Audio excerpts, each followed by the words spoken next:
Salam keluarga seperjalanan mengikut Kristus. Tema perenungan hari ini adalah Tuhan yang terdahulu dan terkemudian.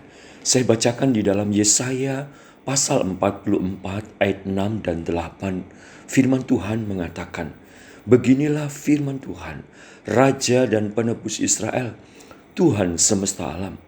Akulah yang terdahulu dan akulah yang terkemudian. Tidak ada Allah selain daripadaku. Janganlah gentar dan janganlah takut, sebab memang dari dahulu telah kukabarkan dan kuberitahukan hal itu kepadamu. Kamulah saksi-saksiku. Adakah Allah selain daripadaku? Tidak ada gunung batu yang lain. Tidak ada kukenal." Jemaat sekalian, Tuhan yang terdahulu dan Tuhan yang terkemudian adalah Tuhan perjanjian. Dia adalah Tuhan pencipta, pemelihara, dan penebus yang membentuk, memilih, mengampuni umat pilihannya yaitu bangsa Israel untuk dipulihkan dan kembali hidup di hadapannya. Tuhan perjanjian adalah yang awal dan yang akhir. Ia berkuasa atas kekuatan raja-raja atau penguasa di dunia ini untuk menjadi alat Tuhan, yaitu Kores Raja Persia, dalam melaksanakan kehendak firman Tuhan,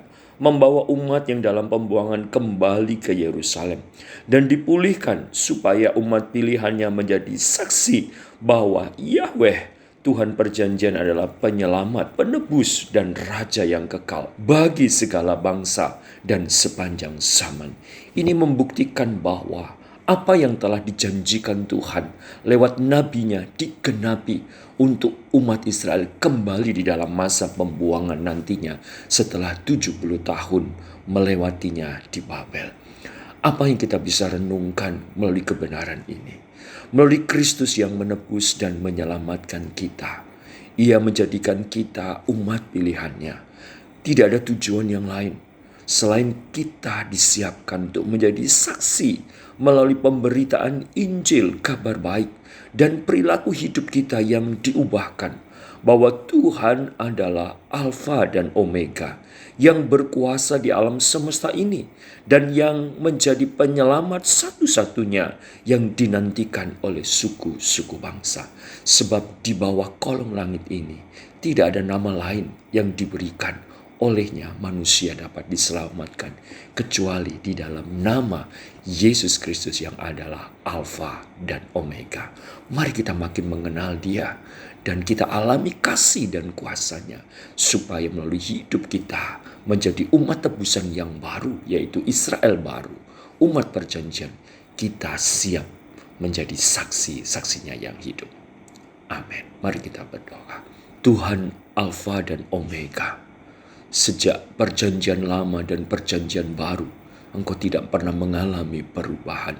Engkau adalah Tuhan yang awal, Tuhan yang akhir. Engkau adalah Tuhan alam semesta, pencipta, pemelihara, dan penebus kami di dalam Allah Bapa, Putra, dan Roh Kudus.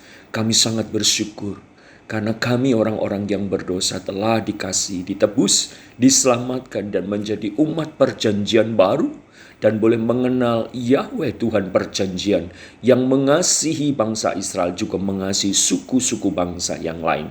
Di tengah kegagalan Israel untuk menjadi saksi-saksimu di tengah-tengah bangsa-bangsa, sekarang Tuhan menyiapkan kami untuk menjadi umat baru, umat perjanjian yang boleh menjadi saksi, mewartakan segala kabar baik kepada segala suku bangsa. Tuhan mulai dari hidup dan perubahan hidup kami, supaya dampaknya juga dirasakan orang-orang terdekat, keluarga kami, lingkungan kami, tempat kami bekerja, berkarya sebagai pelajar mahasiswa, sampai Tuhan siapkan kami untuk menjadi alat kemuliaan-Mu, sesuai dengan kehendak-Mu bagi segala bangsa. Di dalam nama Yesus Tuhan. Amin.